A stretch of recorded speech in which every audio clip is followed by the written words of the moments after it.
तो उज्जैन में मसाला फैक्ट्री पर भी दबिश।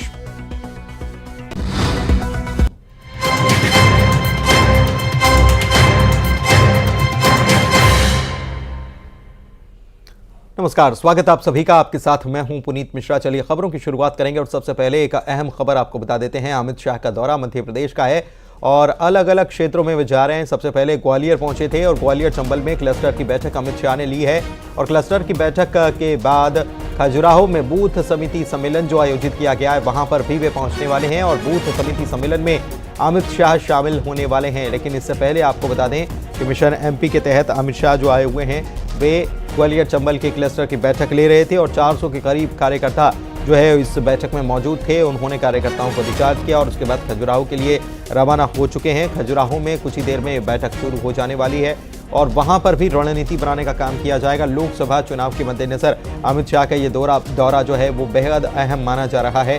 इससे पहले ग्वालियर जब पहुंचे थे तो उनकी अगवानी मुख्यमंत्री डॉक्टर मोहन यादव करते हुए नजर आए थे और अब वे खजुराहो के लिए निकल चुके हैं। खजुराहो में भी जो बैठक है वो शुरू होनी है और यहाँ पर मध्य प्रदेश की जो सभी 29 लोकसभा सीटें हैं उन पर कैसे जीत दर्ज की जाए इसको लेकर ही ये पूरी रणनीति जो है अमित शाह का मिशन एमपी जो है इसका ये दौरा जो उनका है ये इसी को ध्यान में रखते हुए दौरा प्लान किया गया है क्योंकि बहुत जल्द अब चुनाव की तारीखों का ऐलान भी हो जाना है। उल्टी गिनती शुरू हो चुकी है। मन की बात में भी प्रधानमंत्री नरेंद्र मोदी ने ये बात कही थी और इसके बाद अब महामंथन चंबल टू बुंदेलखंड जो है वो शुरू हो चुका है और दौरा भी लगातार जारी है। इसके बाद अमित शाह भोपाल पहुंचने का भी उनका कार्यक्रम है। क्लस्टर की बैठक लेते हुए ग्वालियर चंबल में नजर आए और यहां पर अलग अलग जो 4 लोकसभा सीटें आती ग्वालियर चंबल की, इन सभी लोकसभा सीटों के कार्यकर्ता जो है वो मौजूद थे और सभी ने इसमें हिस्सा लिया। करीब 400 की संख्या में मौजूद थे ये लोग और क्लस्टर के हर एक क्लस्टर से हर एक लोकसभा सीट से 100 कार्यकर्ता यहाँ पर पहुंचे हुए थे और रणनीति बनाई गई है कि कैसे लोकसभा की एक एक सीट को हमें जीत हासिल करनी है और 370 वोट एडिशनल जिसकी बात प्रधानमंत्री भी कह चुके हैं उसी का जिक्र गृह मंत्री अमित शाह जो राजनीति के बीजेपी के चाणक्य कहे जाते हैं वो भी कहते हुए नजर आ रहे हैं।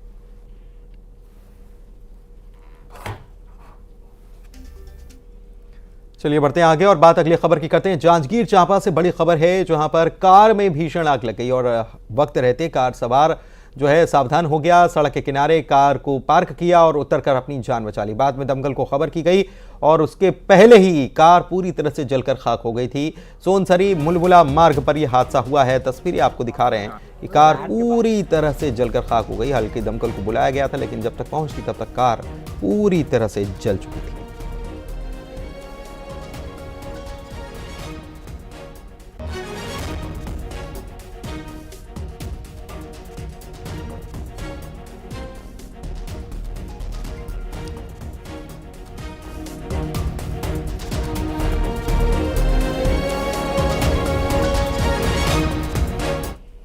बढ़ते आगे, भिंड में संघ कार्यालय में ग्रेनेड मिलने से हड़कंप मच गया। बम की जानकारी जैसे ही मिली पुलिस मौके पर पहुंची और डॉग स्क्वाड और बम डिस्पोजल स्क्वाड को भी मौके पर बुला लिया गया। बरामद किया गया ग्रेनेड करीब 35 साल पुराना बताया जाता है। बताया जा रहा है कि संघ कार्यालय के परिसर में समतलीकरण के लिए करीब 3 साल पहले ग्राम डीडी से मिट्टी को लाया गया था और वहां कभी फायरिंग रेंज हुआ करती थी।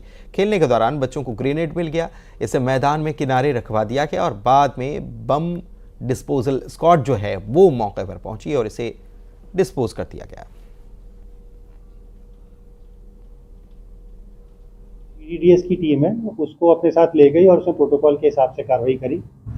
थोड़ा सा और गहन छानबीन करने पे पता चला कि जो परिसर है वहाँ पे समतलीकरण के लिए मिट्टी पड़ी थी अभी 2-3 साल पहले। तो ये मिट्टी जो हमारा डीडी क्षेत्र है वहाँ से आई थी।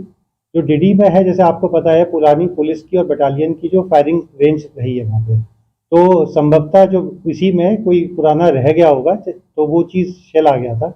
अभी यहाँ पे संघ कार्यालय के जो सामने जो परिसर है वहाँ पे बच्चे खेलते रहते हैं तो उनको एक गेंद रूपी चीज़ दिखाई दी। तो एक आध दिन वो खेलते रहे तो क्योंकि मिट्टी में था फिर उसको धोआ तो बाद में दिखा। उसके बाद जैसी हम लोग को सूचना मिली है तो हमने उस पर तुरंत कार्रवाई करी।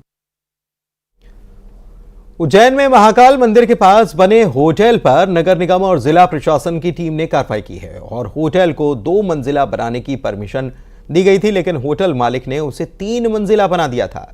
नगर निगम ने होटल मालिक को नोटिस देकर अवैध निर्माण हटाने के लिए कहा था, लेकिन होटल मालिक की तरफ से कोई जवाब नहीं दिया गया, तो नगर निगम की टीम ने कार्रवाई को अंजाम दिया।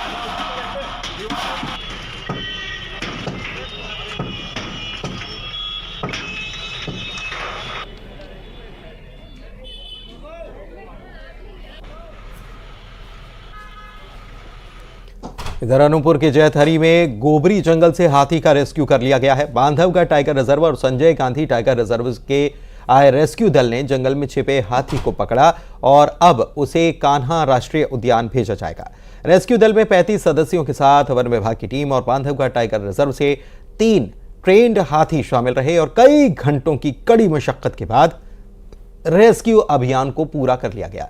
जंगली हाथी को पिंजरे वाले ट्रक के जरिए कान्हा राष्ट्रीय उद्यान रवाना किया जा रहा है।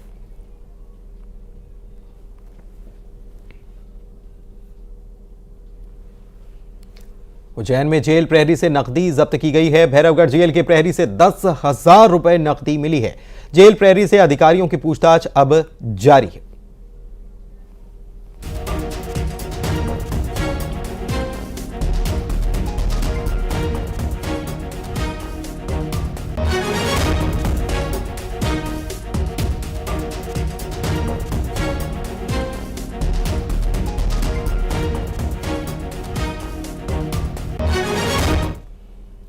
और मिलावटखोरी पर नकेल की करते हैं बात, तो उज्जैन में खाद्य विभाग की टीम की तरफ से एक बड़ी कार्रवाई देखने को मिली है। यहां पर मसाला बनाने वाली एक फैक्ट्री पर छापे की कार्रवाई की गई है खाद्य विभाग की तरफ से और पिंगलेश्वर में ये मसाला फैक्ट्री बताई जाती है, जिस पर एक्शन हुआ है और यहां से सैंपल लिए गए हैं।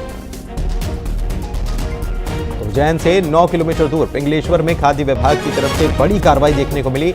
मसाला बनाने वाली फैक्ट्री पर दबिश दी गई है और फैक्ट्री से अमानत स्टार के कलर मिलाना और मिर्च पाउडर में कलर जैसा पदार्थ मिला।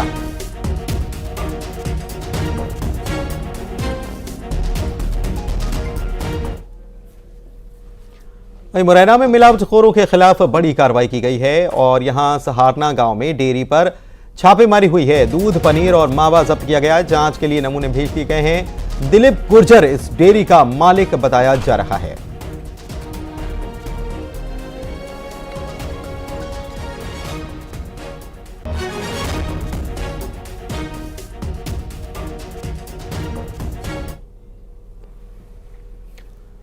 वहीं हरदा की बात करेंगे। पटाखा फैक्ट्री में धमाके के पीड़ितों की भूख हड़ताल जारी है। उचित मुआवजे की मांग को लेकर भूख हड़ताल की जा रही है।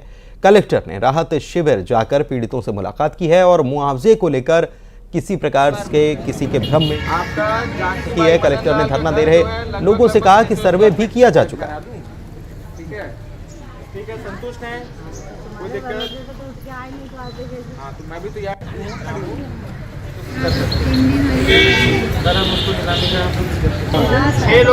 ये सामान्य तौर पे हम और एसपी साहब यहाँ प्रतिदिन आने का प्रयास करते हैं और कल भी शाम को हम लोग यहाँ पे आए थे, पर कल काफ़ी वैवाहिक आयोजनों में यहाँ के जो हमारे शिविर में जो लोग रहते हैं उनसे वार्तालाप नहीं हो पाया था, तो इसलिए हम लोगों ने कहा कि आज हम लोग सुबह फिर से हम और एसपी साहब और हमारी पूरी टीम है और उनसे एक सामान्य जो हमारा एक वार्तालाप रहता है और उनके जो भी इश्यूज़ रहते हैं वो हम लोग सुनते हैं और उनको हम लोग संतुष्ट करते हैं। कुछ भ्रम ऐसा फैलाया जा रहा था कि आपका परिवार छूट गया है, उसके कोई सदस्य छूट गए हैं, तो आज हम लोगों ने सभी के जिनको भी ऐसा कोई डाउट था उनके परिवार के नाम के साथ हमने उनके कितने सदस्य हैं, उनका घर कितना बड़ा है, वो सब बताया और वो सभी संतुष्ट भी हुए।